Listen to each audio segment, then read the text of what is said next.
इसी तरीके से भूकंप आ गया है, हम क्या करें क्या ना करें।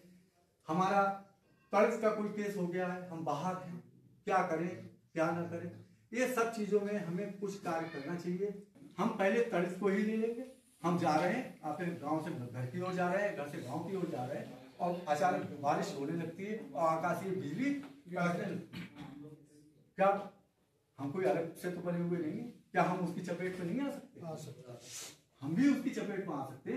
तो हमारा एक फर्ज बनता है कि हमें वो चीजें मालूम होनी चाहिए कि हम क्या करें क्या नहीं करें। समाज के आम नागरिकों तक हम यही मैसेज पहुंचाने की कोशिश करेंगे कि लोगों की सहभागिता को किस तरीके से बढ़ाया जाए। विभिन्न तरीके की आपदाओं में जैसे विभिन्न तरीके के उपचारों की भी ज़रूरत पड़ती है।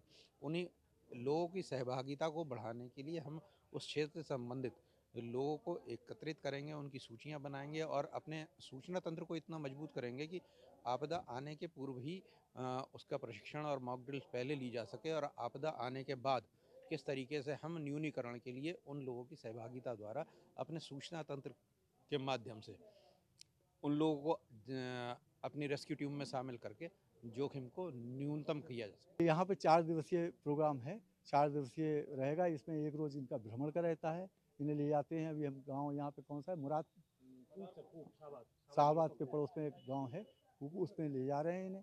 और ले जाने के बाद में वहाँ इन्हें स्थलीय उस पर सिखाएंगे कि किस तरीके से हम जोखिम न्यूनीकरण की तरफ जाते हैं, संवेदनशीलता किस तरीके से वहाँ से हम अपनी क्षमता को बढ़ाएं